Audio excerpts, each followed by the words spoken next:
Muito obrigada por nos ter recebido aqui nesta sede maravilhosa da Metropolitana, com esta vista maravilhosa. Vamos fazer o nosso questionário sobre Portugal, Portugalidade e tudo o que nos trouxe aqui. No seu entender, qual é a palavra que melhor descreve o estado de espírito do país atualmente? Recomeçar. Começar de novo. Aquecer os motores para reset, até certo ponto. Recomeçar é melhor. Recomeçar. E qual é a sensação de se sentir português aqui, em Lisboa, e agora, pleno século XXI? Sabe, eu acho que é gratificante perceber que somos alvo de curiosidade e, sobretudo, alvo de respeito. E isso é bastante bom. Palavra saudade. Pode ser considerada uma extravagância do povo português? Não. Existem palavras semelhantes a saudade, não saudade propriamente, mas existem palavras semelhantes em diversas culturas. Olha, por exemplo, os turcos têm Yuzun. Existem páginas admiráveis do Orhan Pamuk sobre isso, sobre o que é o Yuzun. E quando se está a ler isso, num livro dele maravilhoso, sobre Istambul, e quando se está... Aliás, há semelhanças muito curiosas entre Lisboa e Istambul, mas enfim, isso são outros contos. E portanto, ele, quando está a ler essas páginas do Pamuk, diz, Yuzun, mas isto é saudade.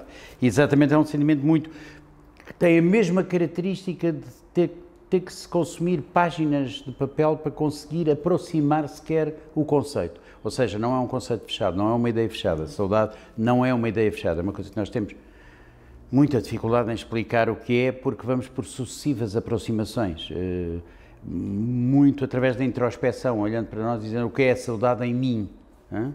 E por isso não creio que seja uma extravagância nossa, que todos os povos têm mais ou menos palavras que são aproximadas, que correspondem, aliás, a sentimentos, não é? E a sentimentos que são partilhados pelas pessoas de uma mesma comunidade, às vezes até de uma mesma comunidade linguística apenas. Eu não sei, mas, por exemplo, é evidente que os húngaros devem ter uma palavra semelhante a esta. São uma entidade linguística tão específica que, com certeza, que devem ter qualquer palavra, que deve ser enorme, muito comprida, cheia de consoantes, etc., mas devem ter uma palavra que corresponde a isto. Não é uma extravagância. Nós não somos assim tão extravagantes como nos achamos. Estereótipos do homem e da mulher portugueses, quais são aqueles que mais o incomodam, que o mais o deixam, se é que eles existem, na sua opinião? Existe. Bom, também não sei se isto é completamente específico dos portugueses, mas nos portugueses eu observo uma certa irresponsabilidade dos homens, uma grande irresponsabilidade dos homens, e uma insuportável domesticidade das mulheres. As mulheres têm uma coisa que me deixa completamente fora de mim. Estamos sentados num grupo de amigos, amigos de há décadas, e invariavelmente, de repente, eu apanho-as a falarem sobre os filhos, e sobre os empregados, e sobre não sei o quê, que é um lado doméstico que me é estranho, pelo menos. E, portanto, como me é estranho, nos homens, a irresponsabilidade há uma certa... E, de novo, não sei se isto é absolutamente típico dos homens portugueses, mas são os que eu conheço, não é? Quer dizer, vivi aqui toda a minha vida, são estes que conheço. Uma certa irresponsabilidade, um certo não medir bem as consequências dos seus atos, ser um pouco... É aquela coisa de vamos sair e beber uns copos, não é? Eu gosto de sair e de beber copos também gosto, mas quer dizer, a vida não é isso. Há mais para além. Há mais para além do déficit, há mais para lá disso, há mais para lá... Há sempre mais. Há sempre mais qualquer coisa. E muitas vezes os homens não percebem que há mais qualquer coisa. Alves Barrota. Será? Coisa tão antiga. Exatamente, mas vai perceber esta pergunta. Na sua opinião, na situação atual em que o país se encontra, estão criadas as condições para o aparecimento de uma nova padeira de Alves Barrota? Mas isso é uma nova padeira? Sim, mas tinha que ser orgânica, biologicamente pura, coberta de sementes e sem glúten, claro. Óbvio. Sem glúten, principalmente. Sem glúten, principalmente. Viriato, para darmos lugar aos homens e às mulheres que estiveram na formação deste país, Viriato é uma figura peninsular ou portuguesa? Peninsular, obviamente. Portugal nem sequer existia. Nem sequer havia a ideia de Portugal. Não. Viriato é uma figura peninsular, E é muito interessante porque se nós olharmos para a história nessa perspectiva, na perspectiva da Península Ibérica, há coisas muito extraordinárias. A quantidade de imperadores romanos que nasceram aqui, na Bética, por exemplo, que era aqui ao lado, que fica a 400 km ou 500, Adriano, Trajano, os grandes imperadores romanos do período do apogeu do Império Romano eram peninsulares, eram do nascimento peninsular.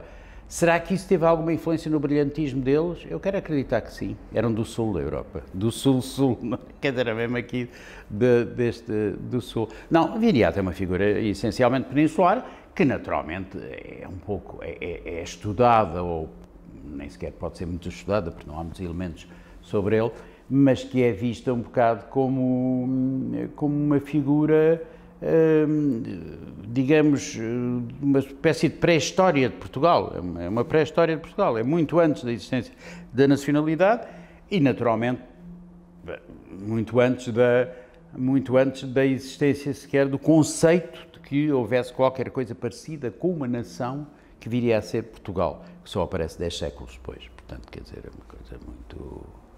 António, tendo em conta o seu papel fundamental na Expo 98, em que teve que lidar com tantas pessoas, tantas nacionalidades, e agora aqui, enquanto responsável pela Metropolitana de Lisboa, que certamente também faz-se um grande embaixador de Portugal, como é que nos apresenta ao mundo e aos seus interlocutores estrangeiros enquanto povo? Nós somos hospitaleiros. E somos hospitaleiros porque somos abertos aos outros. Somos abertos, somos curiosos em relação aos outros. Gostamos de perceber como é que eles são e porque é que eles são assim.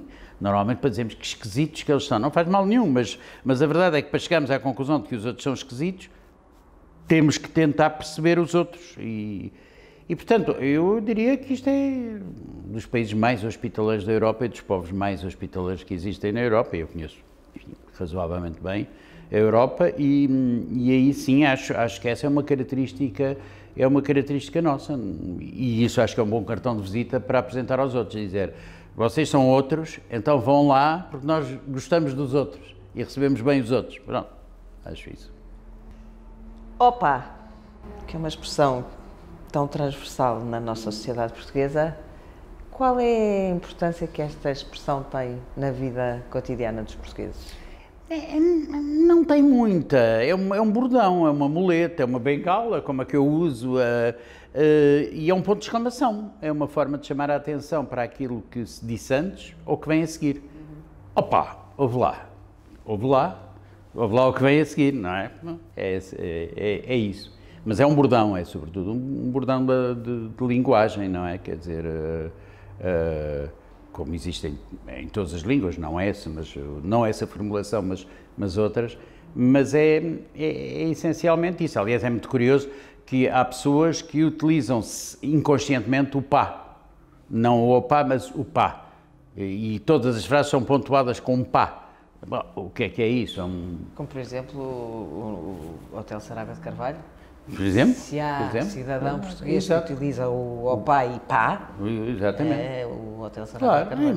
Mas muitos utilizam, muita gente utiliza hoje menos, claro. Mas na minha geração era isso. Toda a gente, todos os homens, sobretudo os homens, as mulheres também, mas menos. Todos os homens utilizavam o pá, e utilizavam o pá quer como chamada de atenção, ponto de exclamação, quer como bordão, para rematar a frase, para ela ficar confortável, não é? Quer dizer...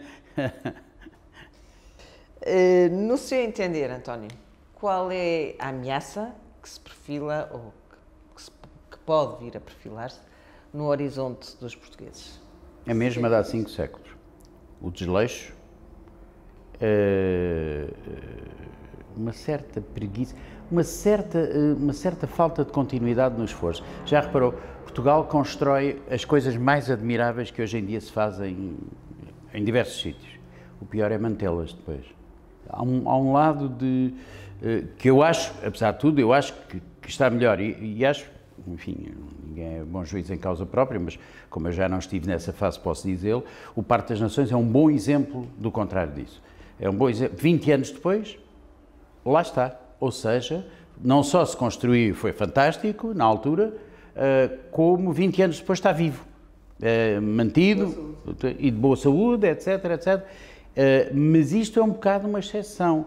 Esta ameaça, apesar de tudo, hoje já mudámos um bocado, mas esta ameaça é uma ameaça que se mantém sempre. Eu acho sempre que em Portugal temos, eu costumo dizer muitas vezes em conversa que o problema em Portugal é que abrem restaurantes extraordinários. 6 meses depois não se pode lá ir. Portanto, a perda de qualidade, o desleixo, o certo abandono... take it for granted. É isso porque a rotina, nós somos hipersensíveis, a rotina é uma chatice. De facto é. No entanto, para que as sociedades vivam e se reproduzam, é preciso rotinas. E, portanto, essas coisas também são precisas. É preciso manter, é preciso gerir para manter, etc, etc. Mas não temos muita paciência para isso. Gostamos mais é de... Inovar. Fazer, construir, coisa linda e tal. Depois manter... há outra coisa, vamos fazer outra coisa. Não, às vezes dizer, não, outra coisa não. O que é preciso é que esta... Consolidar ideias. Consolidar esta, exatamente. É um bocado por aí que eu também acho que de vez em quando... Mas não sou eu que faço a entrevista, eu que dou as respostas. Mas pode dar, eu não me importo de fazer as Fazemos ao contrário agora, passa as perguntas. Eu não tenho o guião, falta-me o guião. Eu passo-lhe o guião, partage. António, sei que esta pergunta é uma pergunta que o António vai achar graça. Dom Sebastião. Ui. Se Dom Sebastião voltasse, como é que nós, enquanto povo, iríamos receber? À estalada, espero. É imperdoável aquela rapaziada de Marrocos, quer dizer, é imperdoável. E foi uma coisa que ainda por cima nos tramou durante séculos, foi uma coisa que nos mandou para baixo, foi uma coisa completamente horrível, disparatada, uma rapaziada, foi uma rapaziada, ele e os amiguetes foram todos fazer, vamos ali fazer uma coisa gira, pronto, vamos ali a Marrocos fazer uma coisa gira. Bateram com o focinho nas areias do deserto e lá ficaram. A coisa não correu nada bem. Nem para a rapaziada, nem para nós. Não, para nós então foi uma coisa terrível. Para ele e para a rapaziada, quer lá saber. O pior é que isso foi um trauma, não foi apenas um trauma, foi mais que um trauma, foi um trauma por um lado. E depois foi uma espécie de uma fatalidade histórica que arrastámos ao longo de séculos, não é? Quer dizer, enfim... aquela cena célebre, estar sempre à espera do Dom Sebastião, não é? De vir aqui um Salvador. Não há Salvador. E os Salvadores não existem. Eu tenho dúvidas que tenha existido aquele há 2000 anos, agora imagino, hoje em dia. Bem, nós pelo menos temos um, Salvador Sobral. Não, temos Salvador Sobral, mas esse é bastante terreno, esse é bastante terreno, esse é muito está terreno. Cá e nós ouvimos. Não, esse não é nenhum Messias, não, não corresponde a nenhum culto messiânico. Ainda que o ano passado tenha funcionado quanto aquela conjugação de Salvador Sobral, o Benfica ter ganho o campeonato, o Papa ter vindo Mas isso, o Benfica ter ganho o campeonato não era novidade nenhuma, era o 4º seguido que ganhávamos, portanto, não ganhávamos, quero dizer, eu não joguei. Sim, mas houve...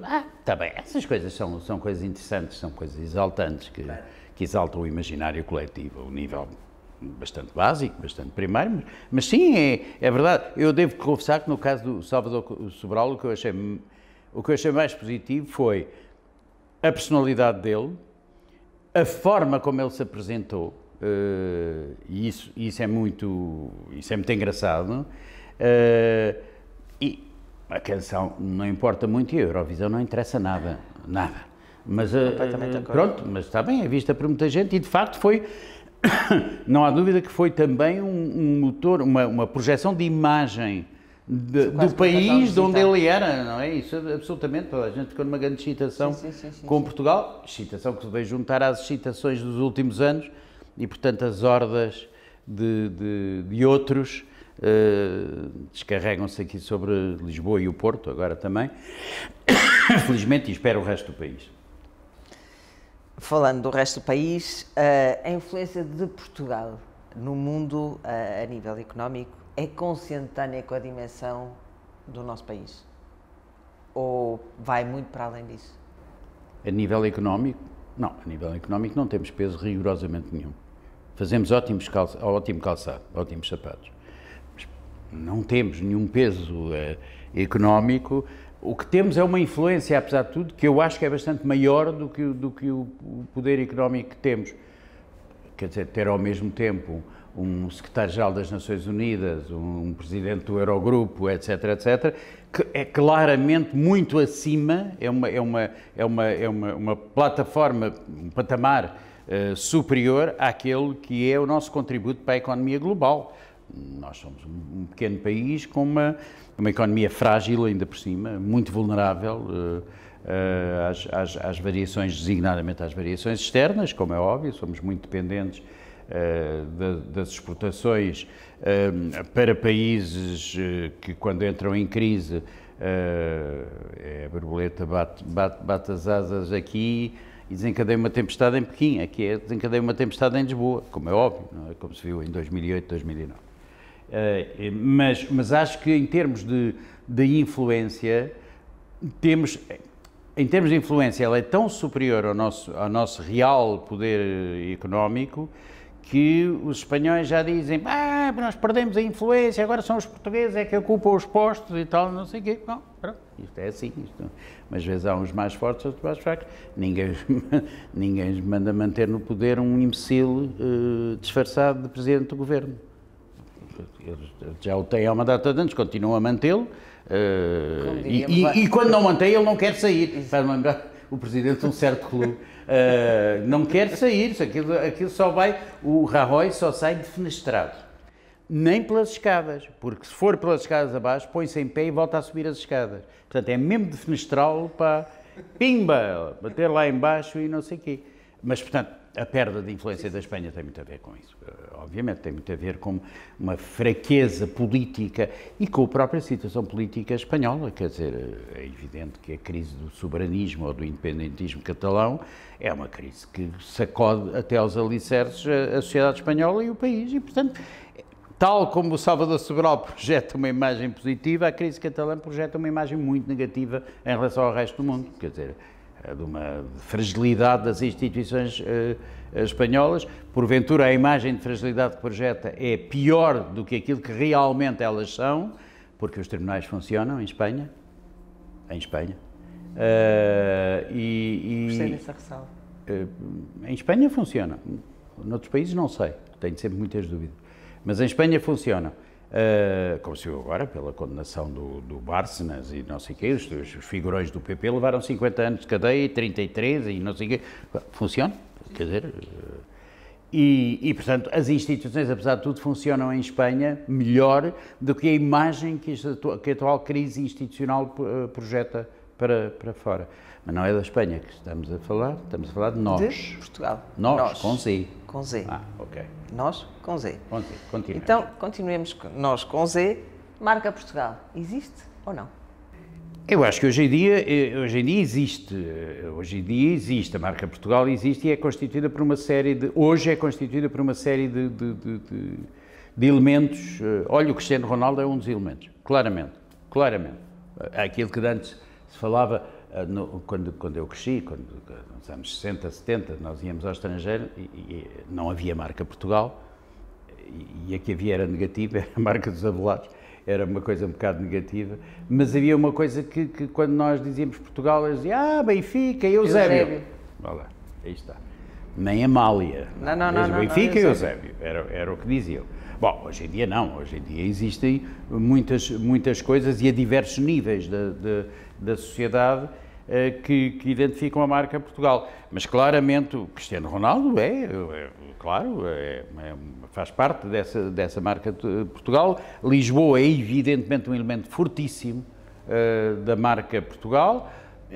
O Porto começa a ser também e espero claramente que venha a ser também. Depois há uma coisa que eu acho que é interessante, é que há 30 anos, quando se falava no estrangeiro em Portugal, era sol e praia. Vamos a Portugal para o Algarve para apanhar sol e estar na praia. Eles gostam muito, ficam encarnados como lagostas, cai-lhes a pele, mas eles adoram. Gostam muito disso. Mas pronto, era sol e praia. Hoje em dia ninguém pensa em Portugal só como sol e praia. Ninguém. mas é que ninguém. Continua a haver segmentos de procura média-baixa que continua a vir a correr para o Algarve, para o sol e praia. Mas a percepção do país já não é o país do sol e praia, vai muito para além disso, vai muito para lá disso. Veja, por exemplo, a quantidade, um certo boom turístico que há no país inteiro. Isso tem a ver com o facto que o país já é outra coisa, já, a imagem que projeta é uma imagem muito mais ampla do que era a imagem que projetava há 30 anos. Evidentemente que esta coisa não nasce por geração espontânea. Houve uma inflexão sensível nas políticas de turismo, de captação de turismo de Portugal nos últimos 20 anos, 25 talvez, mas designadamente nos últimos 20 anos muito fortemente. Desde o início do século a promoção turística de Portugal alterou-se completamente. A gastronomia, os vinhos, etc, etc, etc, tudo isso são elementos que acrescentam valor, obviamente, e portanto penso que hoje em dia isso existe uma marca Portugal que tem alguns elementos fixos. Olha, ainda há bocado estava-lhe a dizer, por brincadeira, falei-lhe no calçado português. O calçado português é extraordinário e começa a ser elemento constitutivo da marca. Quando vai às feiras de calçado de Milão e os sapatos portugueses, as marcas portuguesas são procuradas pelas grandes marcas internacionais que admitem a hipótese de Sfratelli e Rossetti um dia virem a ser feitos em Portugal. Isso aí acho excessivo. Acho que os Sfratelli e Rossetti devem ser feitos em Itália. É onde eles ficam bem, não exageremos, é onde eles ficam bem, é feitos em Itália. Mas seja como for, são elementos importantes e, portanto, esses elementos são elementos de mais-valia. A investigação científica em Portugal, os investigadores, mais até os investigadores do que a investigação, mas a quantidade de investigadores portugueses que circulam pelo mundo, etc. Tudo isso ajuda à construção de uma marca, a marca de um país moderno. É isso que Portugal hoje em dia já não é percepcionado como um país atrasado, é percepcionado como aquilo que é, um país do primeiro mundo. Pronto, é isto. Felizmente e finalmente somos iguais aos outros.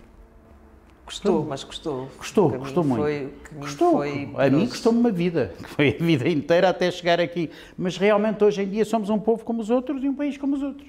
Que tem coisas melhores nos aspectos e piores noutros, tudo bem, mas não é grave. Pedro Inês. Um romance que vem connosco através... Um romance de faca e alguidar, em sentido próprio mesmo, de faca e de alguidar para recolher o sangue. Exatamente. Então, Pedro Inês, pensando em Pedro Inês, saudade pode rimar com amor ou vice-versa? Amor pode rimar com saudade na língua portuguesa? Não, amor só rima com uma palavra. Dor. Amor rima com dor. De resto, as outras rimas são de pé quebrado. A rima perfeita de amor é com dor. Amor é fogo que arde sem se ver, é ferida que dói e não se sente, é contentamento descontente, é o não querer mais que bem querer, etc. Se o arrependimento matasse, haveria alguma culpa que nós, portugueses, nos deveríamos livrar? Alguma culpa que ensombre um bocado? Olha, em relação a tudo isto que estávamos a dizer, há uma culpa, é que cada vez que acontece uma coisa má, existem lá umas pessoas a dizer, só neste país. Não, em todos os países. Há coisas más em todos os países e há alguns países onde as coisas, quando são más, são piores do que em Portugal. Olha os Estados Unidos, por exemplo. Quando é mau, é muito pior, mas muito pior. E eu acho que isso é uma culpa que nós transportamos só neste país, que é típico também de pessoas umbiguistas, de pessoas que não olham à sua volta. Exatamente, que olham só para o seu próprio umbigo. Olham para o seu próprio umbigo. Eu acho que isso é uma coisa, para já, é uma coisa profundamente irritante, não é?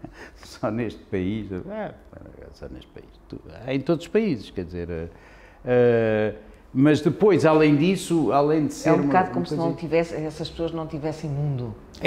Mas é um bocado, mas é isso. Como se não tivessem mundo. Mas é mundo, mas isso é muito verdade. Isso é um bocado como uma outra coisa. Já reparou que a razão por que nós ficamos, qualquer crise, ficamos muito inseguros, muito, não sei, e achamos que é a pior crise do mundo. Em 2008 e 2009 o país ia acabar, que é uma coisa absolutamente extraordinária. Era apenas uma crise financeira, chata, com repercussões sociais chatíssimas, gravíssimas,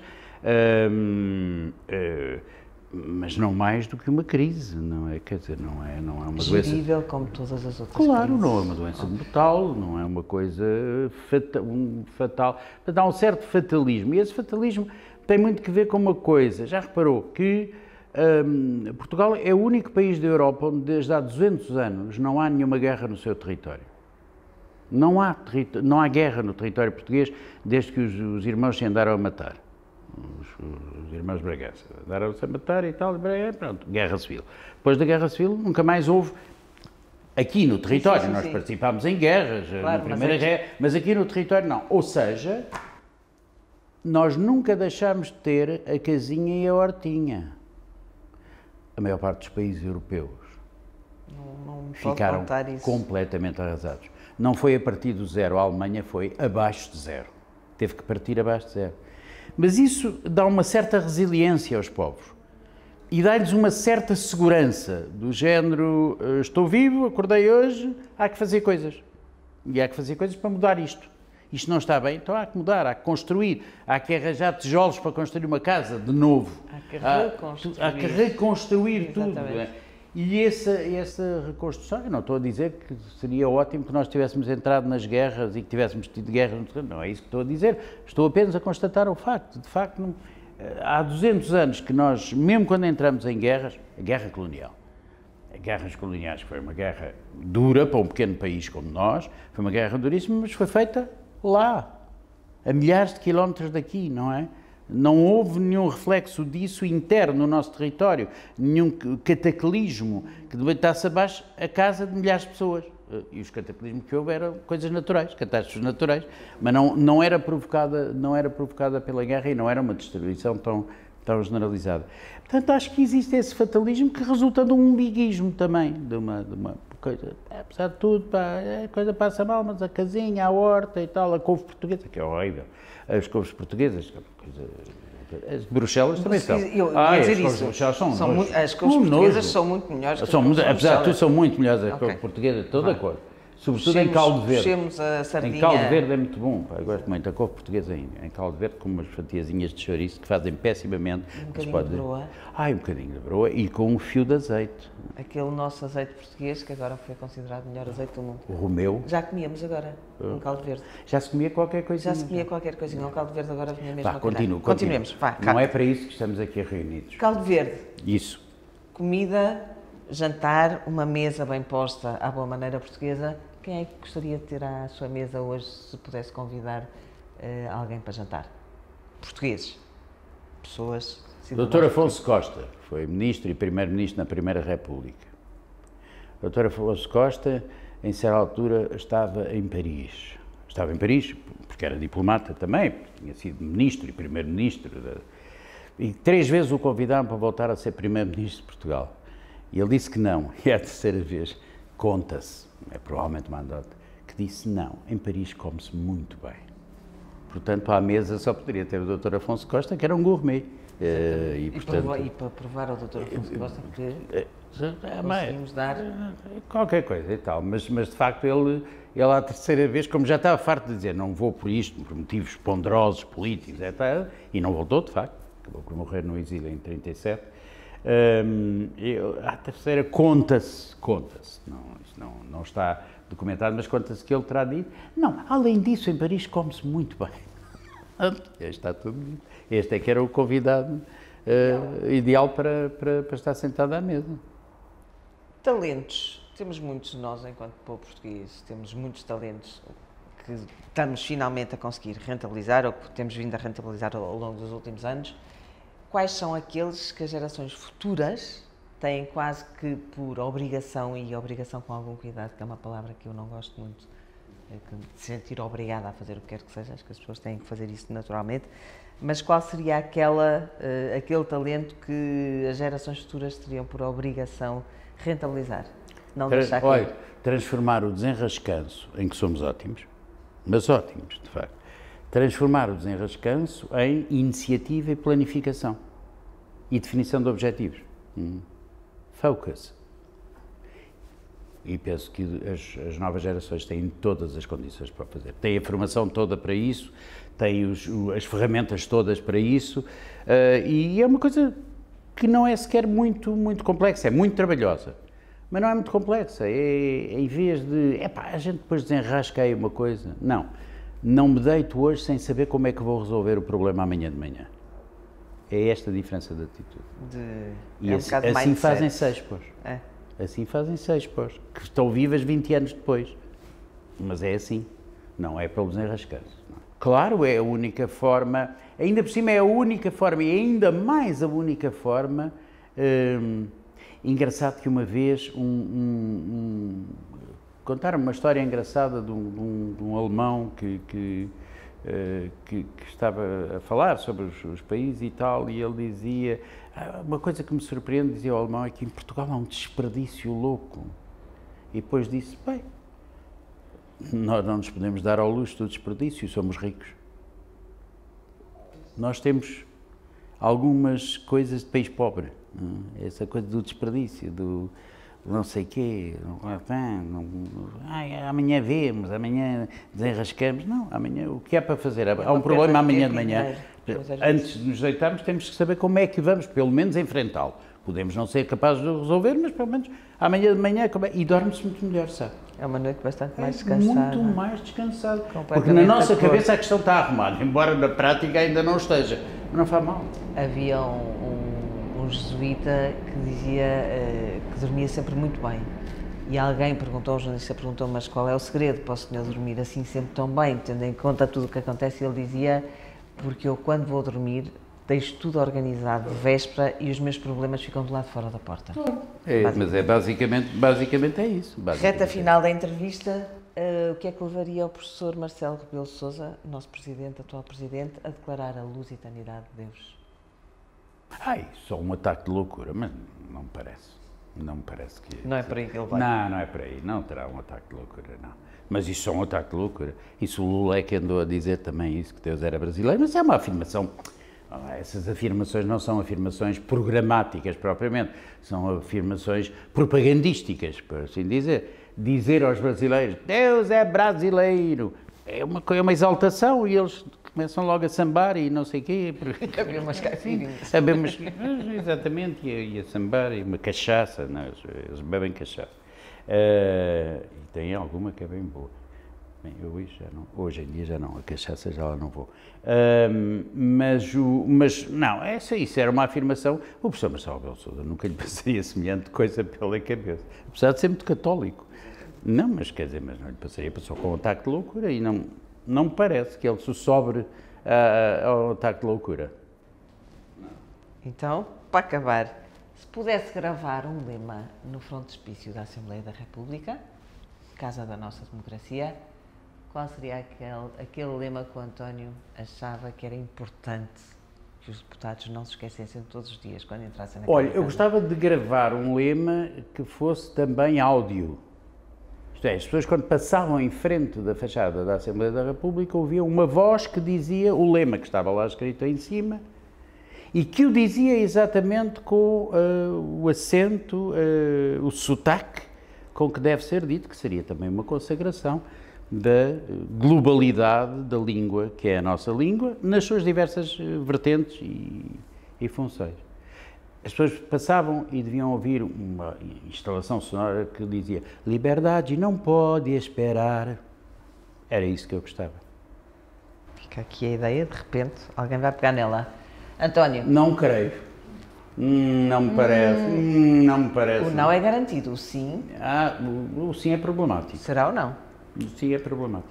Se tivesse a possibilidade de colocar uma pergunta a um dos 3 presidentes das instituições europeias, qual seria aquela pergunta que, enquanto cidadão português, ainda está à espera de uma resposta vinda da Europa? Não faço qualquer ideia.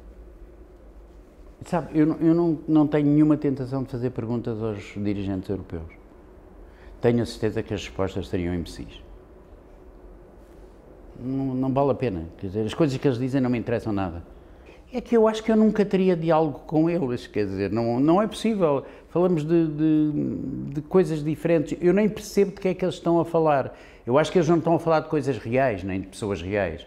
Eles estão a falar de uma espécie de uma superestrutura, na qual, obviamente, eles estão situados, e falam um pouco em circuito fechado. Estão a falar daquelas uma coisas... linguagem hermética. É uma coisa lá em cima, pá, umas coisas lá em cima. Eu acho que largamente, por acaso ainda no outro dia dizia isso, é uma coisa que eu penso muito. Eu acho que nós estamos a viver um tempo de excessivo formalismo. E agora é o regulamento da proteção de dados, e depois é o regulamento do regulamento da proteção de dados, e depois é a proteção de dados propriamente dita, e depois é os dados protegidos. Não sei. Ou seja, a União Europeia trouxe consigo uma sobrecarga de formalidades que correspondem a um formalismo. O formalismo foi o que caracterizou o período da decadência do Império Romano. E, portanto, nós estamos, de facto, num período de decadência. Agora, essa decadência, há séculos que se fala na decadência da Europa. E ela não morre. É resiliente, não morre. Portanto, isto também não vai trazer a morte. Agora, estamos num período ferozmente formalista. A complexidade das coisas extraordinárias que se exige às escolas para funcionarem, para responderem, para não sei o quê, para não sei o que mais. E depois acontecem coisas extraordinárias. Ou seja, há uma espécie de um fosso entre aquilo que são as novas valências que as novas tecnologias nos proporcionam e depois a capacidade das pessoas de absorverem isto. Quer dizer, a quantidade de coisas hoje em dia que tem que se fazer através de formulários pela internet. Mas alguém acha que 10 milhões de portugueses estão em condições de preencher esses formulários? Não estão. Já surgem nas aldeias os intermediários que antes escreviam as cartas para os analfabetos. E que agora fazem esta coisa... preencher esses formulários. Trabalham num rio, recebem os tostões, um pescado, não sei o quê, não sei o que mais. Ou seja, tudo isto me dá um pouco a sensação de que muitas destas coisas existem. Faz-me lembrar aquelas consultorias, as certificações de qualidade, o isto, aquilo, que depois nós perguntamos, mas isso serve para quê? Ninguém sabe a resposta. Não serve para nada. Serve para alimentar um conjunto de empresas que produzem os certificados de qualidade, o ISO 9000, o não sei o quê, não sei o que mais. Depois nós dizemos, ok, mas serve para quê? É que tem que se ter isso, senão não se pode concorrer aos concursos públicos. Eu digo, mas porquê é que tem que se ter isso para concorrer aos concursos públicos? A sensação que se tem é que às vezes as pessoas já nem sequer pensam. Exato, criam novas coisas, umas assim. coisas, pimba, mais estas coisas, aquelas. E, sobretudo, a Europa deixou de pensar, ou pensa pouco, na utilidade das suas novas criações. E, portanto, engendra monstros. É inevitável, claro. Tanta coisa. Às vezes, por a gente anda a correr atrás do... Bem, não interessa. Estamos a fazer o processo da Europa e agora não me apetece. Pronto. Fica para outra altura. Estou em concordar. Para acabar, qual é aquela música portuguesa, aquela canção portuguesa que o acompanhou ao longo de toda a sua vida? Aquela canção que o traz de volta ao essencial que é ser português? Traz outro amigo também. Do José Afonso. José Afonso. António, muito obrigada. Foi um muito prazer gravar a entrevista consigo. Muito obrigada. Obrigado.